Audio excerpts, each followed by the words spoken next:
오늘 우리에게 주시는 하나님의 말씀은 사도행전 9장 15절로 19절까지의 말씀입니다. 신약 202면에 있는 사도행전 9장 15절로 19절까지의 말씀, 하나님의 말씀을 받들어 읽을 때 마지막 절을 같이 합독하겠습니다. 주께서 이르시되 가라, 이 사람은 내 이름을 이방인과 임금들과 이스라엘 자손들에게 전하기 위하여 택한 나의 그릇이라. 그가 내 이름을 위하여 얼마나 고난을 받아야 할 것을 내가 그에게 보이리라 하시니, 아나니아가 떠나 그 집에 들어가서 그에게 안수하여 이르되, 형제 사울아, 주 곧 내가 오는 길에서 나타나셨던 예수께서 나를 보내어 너로 다시 보게 하시고 성령으로 충만하게 하신다 하니, 즉시 사울의 눈에서 비닐 같은 것이 벗겨져 다시 보게 된지라. 일어나 세례를 받고 음식을 먹음에 강건하여지니라. 아멘. 다른 사람을 향하여서 넉넉한 마음이 필요합니다. 제가 아는 태국에 사시는 여자분의 이야기입니다. 이분이 한국에서 면허를 따야 되는데 이 운전에 영 자신이 없습니다. 왜 그런가 하면 이 폐쇄공포증도 있고, 또 이 약간의 그 트라우마, 이 공황장애와 같은 게 있어서 한국에서 면허를 도저히 딸 수가 없었다. 그런데 태국에 가서 살다가 보니까 면허가 없으면 이게 안 되는 게 너무 많은 겁니다.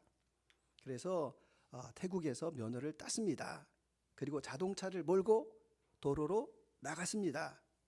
어떻게 됐겠습니까? 도로로 나갔는데 시속 40km, 그걸 못 넘기겠더라는 겁니다. 그래서 그냥 천천히 가는데 깜짝 놀랄 일이 생겼습니다. 그 차의 뒤에 꼬리가 쫙 무는데 클락션을 한 명도 안 누른다는 겁니다. 그래가지고 자기가 거기에서 용기를 얻어가지고 지금은 운전을 잘한다.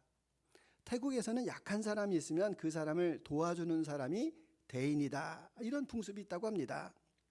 어쩌면 예수님께서 우리에게 말씀하시는 상대방을 배려하고 이해하라라고 하는 그 포용, 이 포용이라는 단어가 얼마나 중요한가. 5월의 성품 달력 포용입니다. 포용은 어떤 뜻이 있을까? 우리 같이 한번 읽어보겠습니다. 서로 다른 성숙도에 따라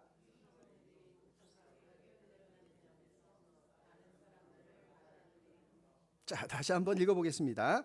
서로 다른 성숙도에 따라 품성들이 독특하게 표현된다는 점에서 다른 사람들을 받아들이는 것. 사람마다 성숙도가 다르다라는 것을 인정하는 겁니다. 그리고 있는 모습 그대로 받아주는 겁니다. 도로 이야기를 했지만 사실 도로에서 초보 운전이 있습니다. 초보 운전은 운전을 못합니다. 운전을 못하니까 내가 이해해줘야지라고 생각하는 것이 필요합니다. 1차로가 있고 2차로가 있고 3차로가 있는데 3차로는 저속 차량이 쭉 진행하는 것이고 2차로는 주행차로입니다. 1차로는 어떤 차로입니까? 추월차로입니다. 그럼 각자에 맞게 이렇게 가는 것에 대해서 인정하고 받아들이는 것, 이것이 바로 포용 아닙니까? 오늘 성경의 말씀에 보시게 되면 복음 전도자 아나니아가 만난 복음의 박해자 사울과의 이야기입니다. 우리가 잘 아는 이야기라서 제가 우리 교회에서 사용하고 있는 이 생명일기, 이 생명일기를 가지고 이 부분을 같이 한번 살펴보도록 하겠습니다. 자, 먼저 1번 같이 한번 읽어봅니다. 오늘 발견한 옛사람은 무엇인가? 그 옛사람은 어디에서 오는가? 자, 이 다메섹의 아나니아라는 사람에게 주님께서 나타나십니다. 그리고 그에게 말씀하시는데 11절입니다. 주께서 이르시되 일어나 직가라 하는 거리로 가서 유다의 집에서 다소 사람 사울이라는 사람을 찾으라. 그가 기도하는 중이니라. 이 다메섹에 직가라고 하는 거리가 있습니다. 우리가 살고 있는 곳이 검단로인데 아마 저쪽에 중봉로에 사시던 분 같습니다. 그래서 검단로에 가면 지금 이렇게 그 빛으로 인해서 눈이 멀고 있는 그 다소에서 온 사울이라는 사람을 만날 것이다. 그 사람에게 내가 안수해 주어라, 이런 말씀이십니다. 여러분, 우리가 이 안수를 한다, 세례를 한다, 성찬을 한다, 어떤 의미입니까? 그 사람이 우리 공동체에 속한 사람입니다. 이거 인정해 주는 겁니다. 그런데 이 안수를 하려고 하니까 이 사울이라는 청년이 무지막지한 사람입니다. 어떤 사람인가 하면 이 사람은 율법에 충실해 가지고 그 예수를 믿는 그 교회를 박해하고 잔멸하려고 하는 사람이고, 스데반 집사의 그 사형 가운데에서도 깊이 관여했던 사람입니다. 아니, 그런 사람에게 주님께서 지금 안수하라라고 말씀하는 겁니다. 주님께서 말씀하시는 그 원수를 사랑하라, 이런 커다란 명제가 아니더라도 그 사람을 용서해라, 이렇게 해도 사실 지키기가 어려운 것이 저와 여러분들 아닙니까? 자, 그런데 이 사람을 공동체에 초대하라는 내용 아닙니까? 아니, 그 사람 사상에 대해서 내가 검증해 본 적도 없습니다. 근데 주님께서 이렇게 말씀하시니까 내 마음 가운데, 이 아나니아의 마음 가운데 이 불편함이 확 일어나는 겁니다. 여러분, 이 불편하다라는 그 감정이 뭡니까? 하나님이 말씀하셨지만 내 판단에 옳지 않기 때문에 내가 그 하나님의 말씀에 대해서 불편하다, 이런 요게 바로 옛사람입니다. 옛사람. 자, 이 옛사람이라고 하는 것을 도표로 보시게 되면, 자, 우리는 원래 죄의 종, 마귀의 종, 예수님을 알기 전에 그런 사람이었습니다. 근데 예수님께서 우리를 그분의 보혈의 피로 속량해 주셔서 하나님의 백성, 하나님의 자녀가 되었는데 우리 안에 뭐가 있다는 겁니까? 옛사람이 있다는 겁니다. 옛사람. 그것은 그 옛날에 그 죄에 속하여 있었던 버릇, 그리고 마귀에게 속하여 있었던 그러한 구태, 이런 것들이 바로 옛사람입니다. 우리가 잘 생각해 보시게 되면 예수를 안 믿는 사람들은 어떻게 살아가는 겁니까? 예수를 안 믿는 분들은 옛 습성으로 살아갑니다. 그러니까 죄의 습성으로 살아갑니다. 그런데 예수를 믿게 되면 내가 구원은 받았지만 바로 그 옛사람이 내 안에 남아 있습니다. 그것은 마치 제가 늘 말씀을 올리지만 밭을 샀는데 그 밭은 소유주가 분명히 난데 그 밭에 쓰레기가 가득 있다라는 겁니다. 쓰레기가 가득 있어가지고 거기에다 콩을 심겠습니까? 호박을 심겠습니까? 아무것도 못 심습니다. 그냥 소유주가 나라는 것뿐입니다. 마찬가지로 예수님께서 저와 여러분들을 구원해 주셨는데 우리 안에 있는 그 옛사람이 가득해서 이 쓰레기가 가득해가지고 예수님께서 거기에다가 뭐 하나 심을 수가 없는 그런 상태. 그러니까 우리는 그 옛사람으로 살아서 되겠습니까? 안 되겠습니까? 내 안에 있는 이 쓰레기를 치워야 되는 겁니다. 그래서 이 쓰레기를 치운다라는 것이 내가 이제부터 그 옛사람에 매어서 살지 않고 새 사람으로 예수님의 생명으로 거듭난 삶으로 살겠습니다라고 결단하는 것이다라는 겁니다. 이스라엘 백성들 한번 잘 보시게 되면 그 어디에 살았습니까? 애굽에 살았습니다. 옛 습관대로, 죄의 습관대로 살았습니다. 근데 하나님께서 그들을 출애굽을 시켜주셨는데 10가지 재앙입니다. 10가지 재앙이면 어떤 재앙입니까? 한 두서너 가지면 아유 뭐 우연히 일어난 일이야 라고 말하는데 이게 10가지 재앙이면 이야 이거는 하나님께서 하신 거야. 우리는 아무것도 아닌데 하나님께서 그 모든 권능과 능력으로 우리를 구원해 주셨어라고 말할 수밖에 없는 겁니다. 그래서 하나님께서 그들을 인도하셔서 홍해를 건넜습니다.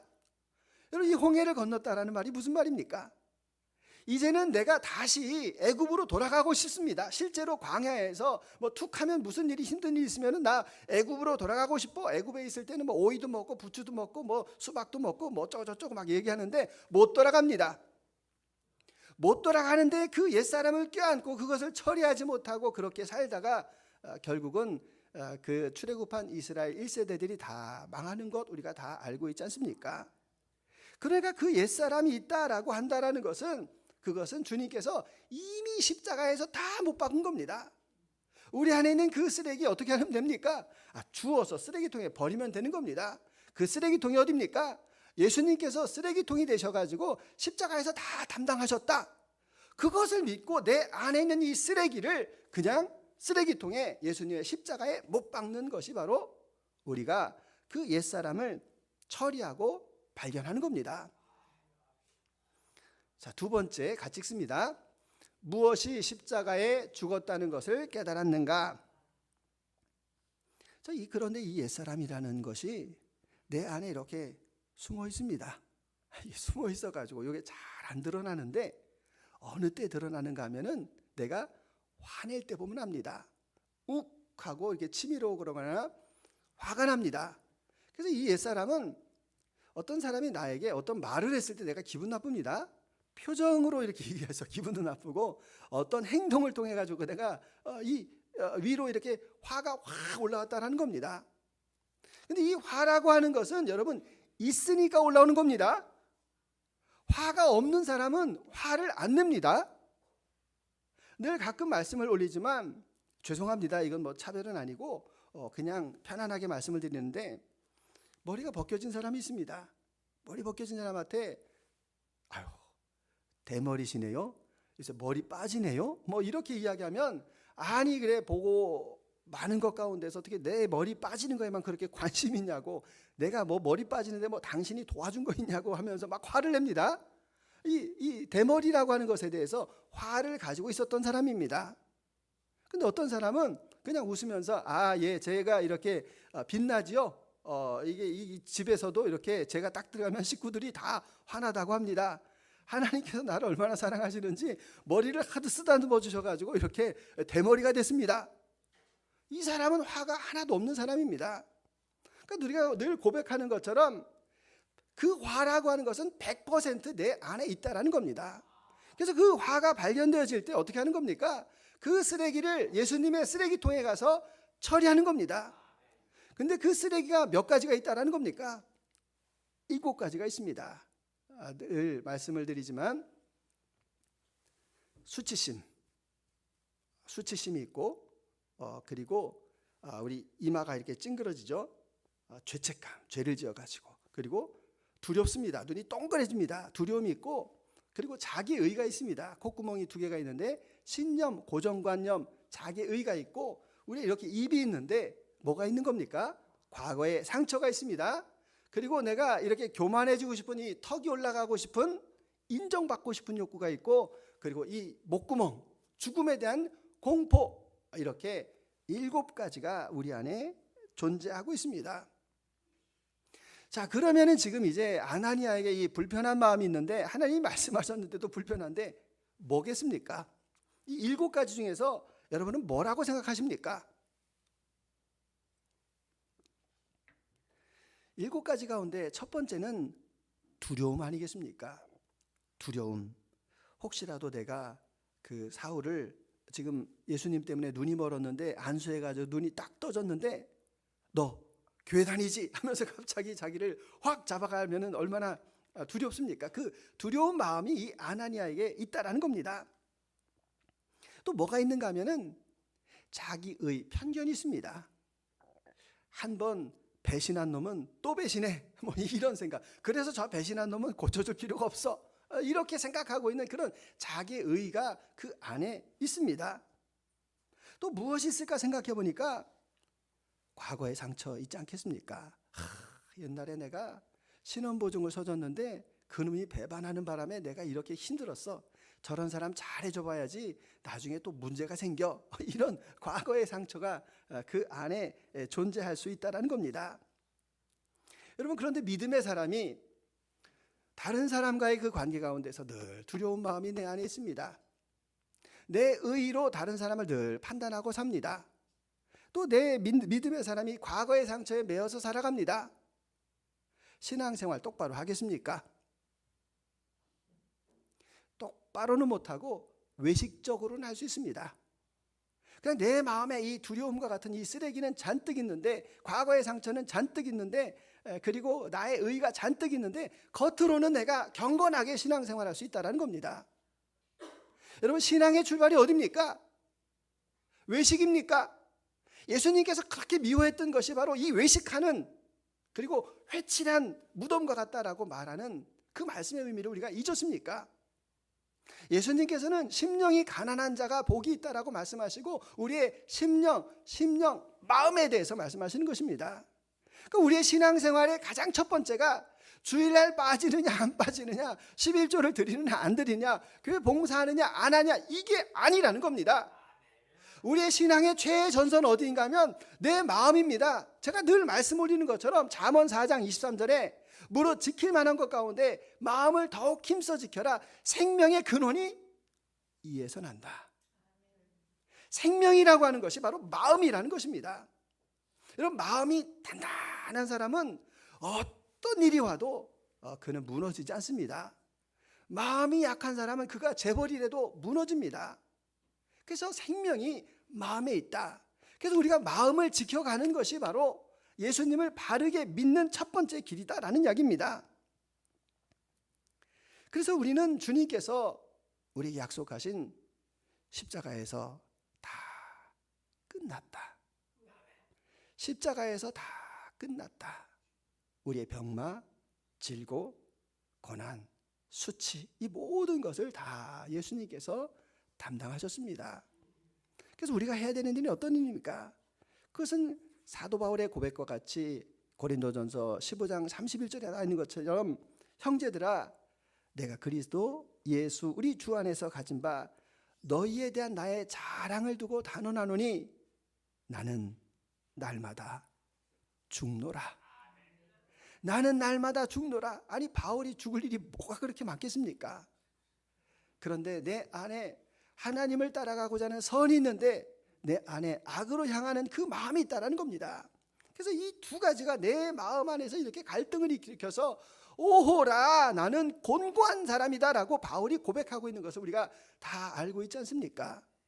그래서 내 마음 가운데 그 옛사람으로 인하여서 내가 여전히 짓눌려 있고 억눌려 있고 나의 그 문제 앞에서 그 문제를 가지고 여러분 십자가로 가라는 겁니다. 주님, 나 저 인간 너무 싫습니다. 나 저 사람 때문에 아주 미치겠습니다. 나 여기에서 정말 더 있다가는 나 어떻게 될지 모르겠습니다. 주님, 나 좀 도와주세요. 이렇게 고백하면서 그 나의 마음을 십자가에 다 토로하는 겁니다. 험담하실 필요도 없습니다. 뒤에서 뒷담하실 필요도 없습니다. 주님과 독대하면서 그 문제를 가지고 씨름하는 것이 바로 신앙이고 믿음 아닙니까? 그래서 나의 그 옛사람 가운데에서 두려움이 발견되었습니다. 자, 이제 두려움을 어떻게 처리합니까? 늘 우리가 생명선언 암송하지 않습니까? 나는 예수님과 함께 십자가에 못 박혀 죽였고 장사되었고 부활하여 새 생명으로 살고 있다. 사랑합니다. 감사합니다. 용서합니다. 이것을 늘 우리가 묵상하면서 예수님의 그 십자가와 부활이 얼마나 위대한가를 우리가 깨닫는 것입니다. 그리고 이제 구체적으로 발견되어진 것이 있지 않습니까? 두려움이 있습니까? 여러분 따라서 합니다. 나의 두려움, 예수님과 함께 십자가에 못 박았습니다. 나의 의, 예수님과 함께 십자가에 못 박았습니다. 나의 과거의 상처, 예수님과 함께 십자가에 못 박았습니다. 다 끝났습니다. 여러분, 예수님 앞에 다 맡겼습니다. 수고하고 무거운 짐을 지고 가실 필요가 없습니다. 온유하고 겸손한 주님과 동행하실 수 있기를 소망합니다. 같이 읽습니다. 오늘 나에게 이루어진 하나님의 나라를 구체적으로 찾아본다면 무엇인가? 자, 하나님 나라를 찾아봅니다. 이제 하나님께서 이제 말씀하셔가지고 아나니아를 찾아가지고 안수를 하였습니다. 안수를 하니까 그 빛에 의하여서 이 어둠에 쌓여있던 사람이 그의 비닐이 벗겨지고 다시 광명을 찾게 되는 것을 봅니다. 그리고 19절 보시게 되면 음식을 먹음에 강건하여지니라. 자, 여기 사흘 동안 앞을 못 봤다라고 하였는데 음식을 먹어서 육체적으로 강건한 것도 있지만 그러나 그에게 성령의 역사 그리고 하나님의 말씀에 대해서 이야기할 때 그가 다시 강건해졌다라는 것을 알 수 있습니다. 자, 이 강건해지는 그 역사를 통해 가지고 이제 이 아나니아에게 어떤 마음이 들었겠습니까? 여기서 보시게 되면은 9가지 성령의 열매가 나와 있습니다. 사랑, 희락, 화평, 오래 참음, 자비, 양선, 충성, 온유, 절제. 이 9가지 성령 열매입니다. 무슨 말씀인가 하면 내 마음 안에 쓰레기가 가득했었는데 내가 내 쓰레기를 휴지통에 예수님의 십자가에 다 못 박았습니다. 그러니까 이제 이 내 마음의 밭이 깨끗해졌지 않습니까? 그러면 그때 이제 예수님께서 뭘 심는다는 겁니다.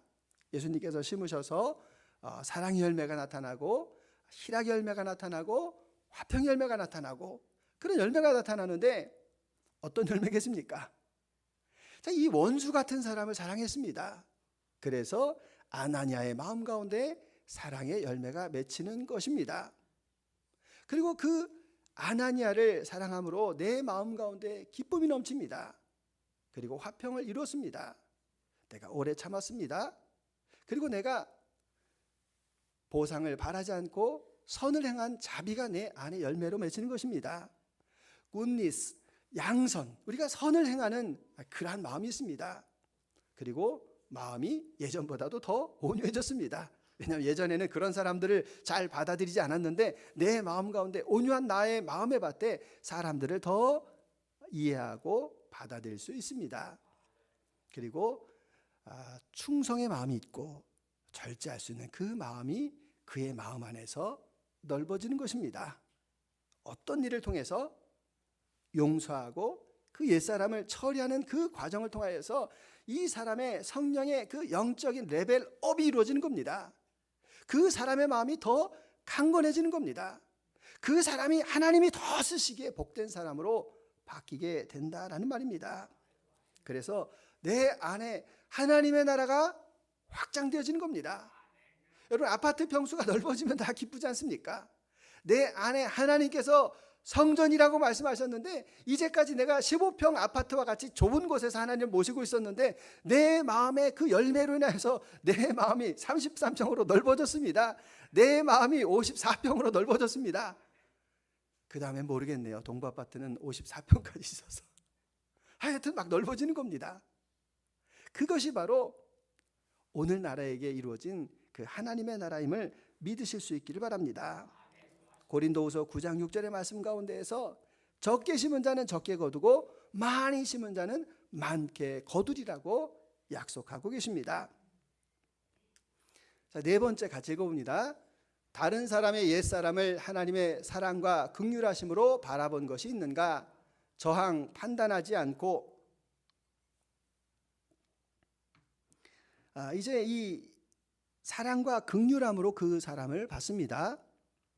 나의 입장에서 보지 않고 이제 그 사울의 입장에서 바라보는 겁니다. 여러분, 이 사울이라는 사람 나중에 바울이 되는데 베냐민 지파 사람입니다. 그 족보에 대해서 얼마나 그 자긍심이 많은 유대인들입니까? 가말리엘 문화생이었습니다. 그러니까 수재였습니다. 그리고 나면서부터 로마 사람이었습니다. 이제까지 기독교인을 한 번도 접한 적이 없으니까 이 사람은 율법 아래 사는 사람입니다. 율법 아래 사는 사람이 어떤 생각을 가집니까? 이 율법은 지켜야 돼라고 생각하지 않겠습니까? 전쟁터에 나간 군인은 어떤 생각을 가지고 있습니까? 내가 적들을 많이 죽이고 승리를 거둬가지고 내가 영광이 되리라라고 이렇게 생각하지 않겠습니까? 이런 면에서 우리가 잘 생각해 보시게 되면 제가 얼마 전에 자동차 운전을 하다가 이 탈북자의 간증의 이야기를 들었습니다. 그 탈북자가 이런 이야기를 합니다. 우리의 그 목표는 김정은 장군님을 모시고 그 괴뢰 이 남조선을 까 부수는 것이다. 이게 그들의 목적이고 그 삶의 양태 아닙니까? 그런 사람한테 저거 나쁜 놈, 저 빨갱이, 여러분 이렇게 말할 수 있습니까? 그 사람은 민주주의를 한 번도 접해본 적이 없습니다. 속고 사는 사람입니다. 불쌍하지 않습니까? 우리가 죄인을 바라볼 때 여러분 이 관점이 너무너무 중요합니다. 그 사람이 알면 그렇게 하겠습니까? 모르는 겁니다. 모르니까 그 악을 행하면서도 그 죄에 대해서 깨닫지 못하고 있는 것 아닙니까? 그런데 그 사람을 바꿀 수 있는 게 뭡니까? 너는 종신형에 처해야 돼. 너 같은 사람은 사형돼가지고 이 세상에서 없어져야 돼라고 말한다고 하면 여러분 그 사람이 변화가 되겠습니까? 제가 늘 말씀을 올리지만 제가 소년원 사역을 하면서 깨닫는 게 있습니다. 그 아이들을 거기 아무리 집어넣고 우리 교육을 해도 바뀌겠습니까? 물론 바뀌는 경우도 있기는 하지만 정말 중요한 것은 그 누군가의 그 인간애라고 말하는 어떤 따뜻한 사랑을 느낄 때, 그것이 교사가 됐든지 아니면 그 안에서 만났던 친구가 됐든지 아니면 성경학교를 통해 가지고 그 예수님을 가지고 있는 그 사람을 만났든지 어떤 동기와 계기를 통하여서 그 포용을 통하여서 그 사람이 바뀌어지는 것이지, 그냥 가둬둔다라고 해가지고 사람이 절대로 바뀌는 것이 아니다라는 사실입니다. 그래서 여러분, 이게 정말 중요한 것이, 그 사울이 나쁜 사람이긴 하지만, 그가 죄인이긴 하지만 그를 미워할 수 없다는 사실입니다.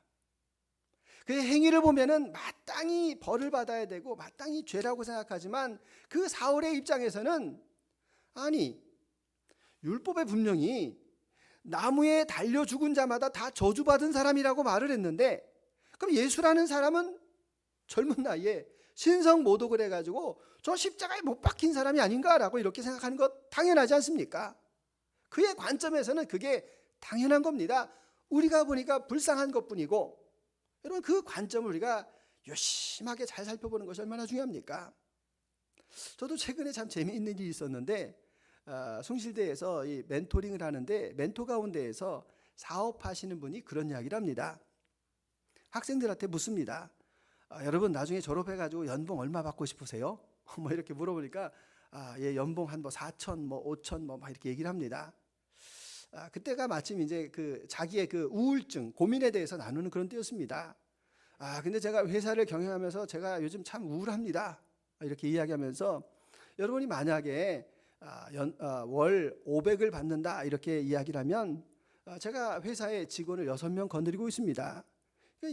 그 월급으로만 제가 3천만 원을 준비해야 되는데 3천만 원만 벌어서 되겠습니까?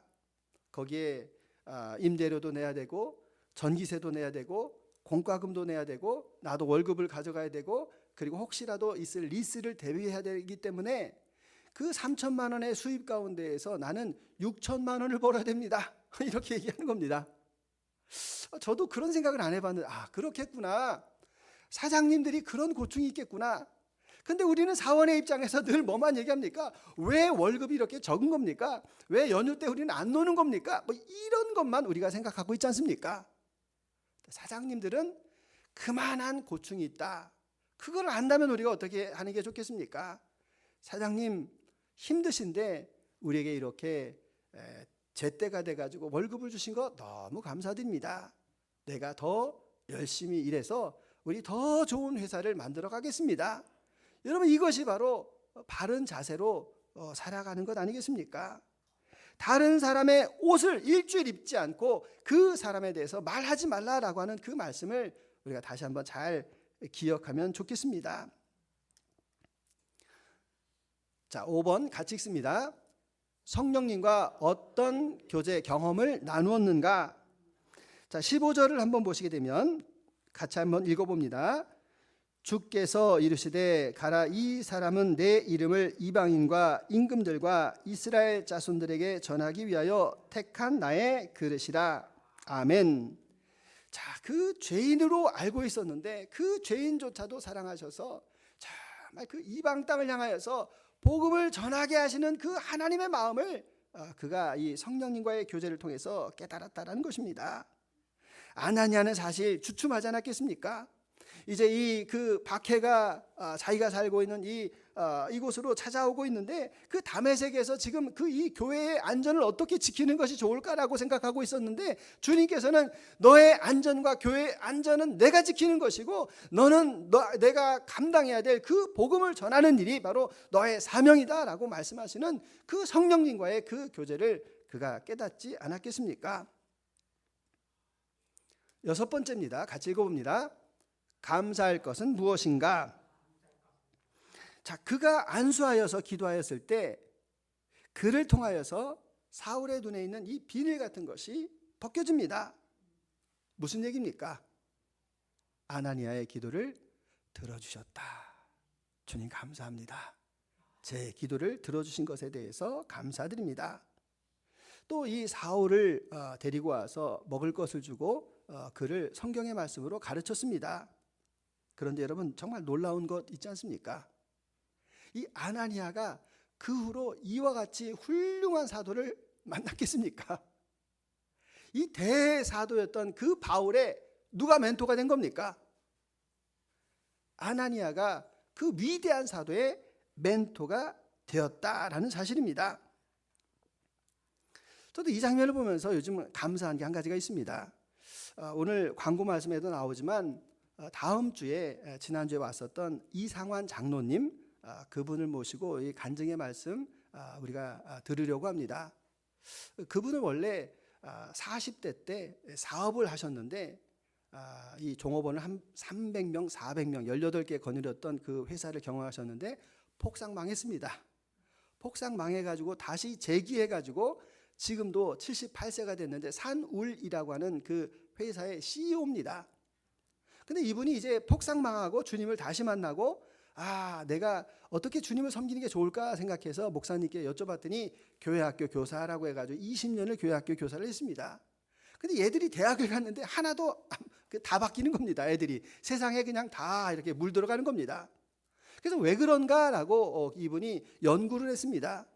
그랬더니 기독교적인 세계관을 가지고 중고등학교 때까지는 살아가는데 대학이나 사회를 나가게 되면 세계관이 바뀌는 겁니다. 거기에는 정치, 경제, 심리, 철학, 문학 이런 여러 가지 그 세계관이 이 아이들에게 갑자기 훅 들어오니까 이 기독교적인 세계관을 가지고는 얘들이 견딜 수가 없다라는 겁니다. 그래서 기독교적인 세계관으로 정치를 어떻게 바라봐야 되는가, 기독교적인 세계관을 가지고 어떻게 경제를 바라봐야 되는가, 이거를 공부하셨습니다. 그래서 71세에 이분이 이 숭실대학교에서 6년 동안 공부를 하셔가지고 박사학위를 받았습니다. 71세에 받으셨습니다. 그리고 이제 공부를 새벽 3시까지 회사 갔다 오셔서 공부를 했으니까 그 마음 가운데 내가 이거를 정말 다른 사람을 좀 가르쳐보고 싶다 했는데 기회가 있겠습니까? 나이가 많으시고 또 코로나도 지나오고 그래서 숭실대학교에서 박사학위를 같이 받았던 저의 절친 그 중부명성교회, 청주 중부명성교회 탁신철 목사님에게 가서 하소연을 했습니다. 그러면 우리가 한번 이 장로님을 한번 열심히 잘 도와주겠습니다. 그래서 갑자기 저를 불러가지고 제가 그 장로님을 만났습니다. 그리고 그 장로님을 만나는데 제가 필이 빡 꽂힌 게 있습니다. 내가 이분을 도와드려야 되겠다. 다음 주에 오셔서 얘기할 거니까 여러분 다 이해하실 겁니다. 그래가지고 제가 제일 먼저 한 일이 이 검단에서 좀 소개를 해드려야 되겠다. 그래서 검단에 제일 어른 같은 교회가 저기 하나교회라고 있습니다. 그 하나교회에 가셔가지고 그 작년 12월 31일에 이 간증으로 말씀을 전하셨는데 깜짝 놀랄 일이 벌어졌습니다. 저도 놀라고 있습니다. 왜 그런가 하면은 그분의 간증이 한 1시간 정도 되는데 유튜브에 올라갔는데 조회수가 7,000회가 나왔습니다. 근데 그 교회는 구독자가 155명밖에 안 됩니다. 저도 놀랬고 그분도 놀랬고 그래서 그 다음부터 이제 제가 그분 저하고 같이 숭실대에 가서 멘토링도 같이 하고 또 청주여자소년원도 소개해 주셔가지고 한 달에 한 번씩 가서 거기에서 아이들을 만나고 계십니다. 그래서 다음 주에 오셔서 저희들에게 말씀을 전해주시는데 저도 감사한 겁니다. 제가 사실 제 주변에 어떻게 그렇게 좋으신 분을 만날 수 있겠습니까? 하나님께서 부르신 때 제가 순종은 아니지만 어쨌든 제가 이분을 도와드리겠다라는 그 마음의 감동으로 저도 좋은 분을 만나게 돼서 너무너무 감사하고 있습니다. 자, 7번 같이 읽습니다. 무엇을 할 것인가? 자, 성령의 역사가 나타나고 이제 이 복음의 흥왕의 역사가 나타납니다. 그래서 이제 복음 증거에 열심히 하는 그러한 시간을 맞이합니다. 여러분 우리가 잘 생각해 보실 것이 있는데 오늘 우리 시대 어떻게 생각하십니까? 한국 교회사를 잘 보시게 되면 최초는 박해 시대입니다. 핍박의 시대입니다. 그래서 박해를 많이 받았습니다.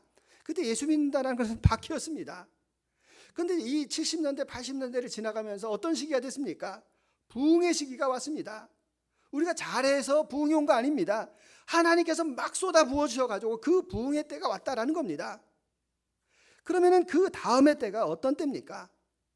한국교회가 내리막으로 이렇게 가고 있습니다. 그때는 여러분 성수기 때입니다. 우리가 다른 사람을 잘 돌보지 못한 것, 시끄럽게 한 것, 이해하지 못한 것, 이런 것들을 다시 한번 마음속에 잘 정리하고 나의 내적인 성숙이 더 중요하다. 코로나를 통하여서 주님께서 우리에게 그렇게 말씀하셨습니다. 그래서 지금도 우리가 부흥을 삼아야 되지만 그 당시의 기억을 가지고 왜 우리 교회가 부흥 안 하지? 왜 이 시대가 이렇게 침체가 되고 있지? 여러분 받아들이셔야 됩니다.